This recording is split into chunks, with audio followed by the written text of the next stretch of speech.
Okay, so hello guys, welcome back sa channel natin Lex PH. Okay.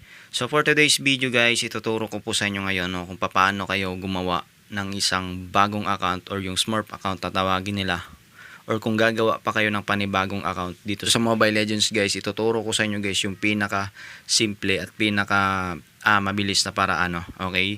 So bago ang lahat guys, sa mga hindi pa nakapag-subscribe sa channel natin, i-click nyo na po yung subscribe and i-press nyo na rin pati yung notification bell. Okay.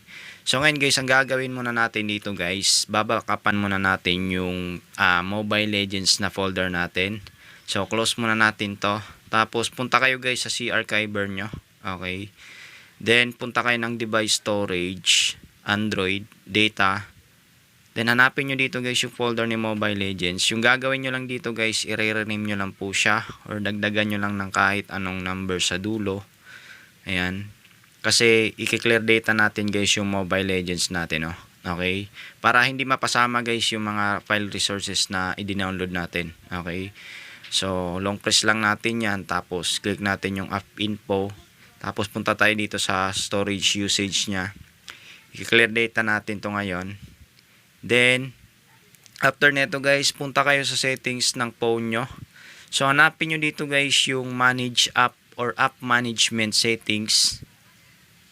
Okay, so sa akin since Realme to, so makikita ko yung app management dito. Open natin yan. Tapos punta kayo dito guys sa app list. Then pindutin nyo to guys, nasa taas itong 2 dot. So show system nyo lang para makita nyo po lahat ng application sa phone nyo. Then hanapin nyo ngayon dito guys yung Google Play service. Okay.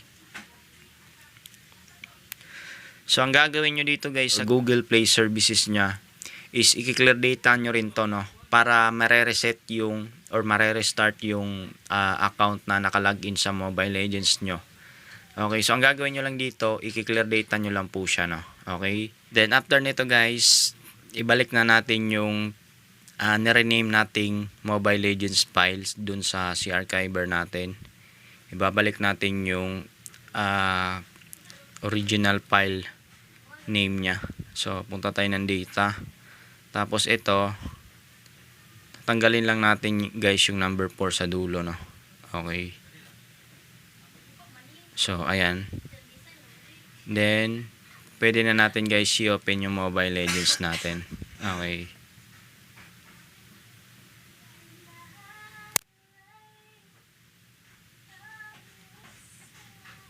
So, kailangan dito guys, bumalik siya sa dati na hindi pa dapat naka-login yung mga account nyo.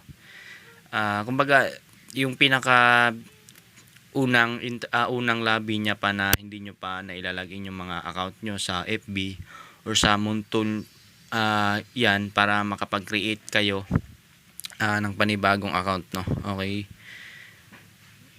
So, dapat din guys, meron kayong isa pang Gmail para kung gusto nyo siyang i-bind sa bagong Gmail nyo. And syempre, tandaan nyo rin guys yung bagong Gmail nyo, no, kasi yun na rin yung bagong account nyo na ginawa, no. Okay, so wait lang natin to guys mag-load.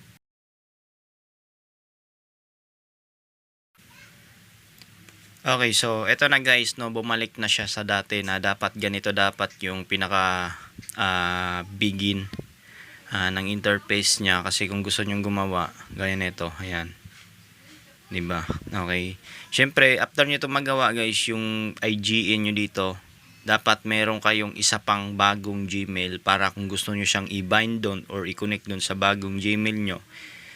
Which is yun na yung magiging Moonton account nyo, no? So syempre guys, tandaan nyo rin, no, para sa mga gustong gumawa dyan. Okay, so ayun lang guys, ganun lang kasimple, no. At kung gagawa ka naman ng bagong Gmail account, punta lang kayo guys sa settings nyo, ayan. Or kung meron pa kayong isang FB account or isang second na backup account, pwede nyo rin siyang i-connect, no. Pero ako kasi kapag gumagawa ako ng bagong account dito, yung ginagamit ko na lang yung Gmail, no. Okay. Kung gusto nyo mag-create ulit, ayan. So gumawa lang kayo guys, punta lang kayo dito sa user and account, yan. So mag-a-add lang kayo dito ng bagong account, pwede rin Facebook, depende sa inyo, pwede rin Google, no? Okay. So, ganun lang guys, and I hope sana nakatulong sa itong video na to kung paano pa kayo gumawa ng isang bagong account or yung Smurf account tatawagin nila, no? Okay. So, yan lang guys, at maraming salamat po. Peace.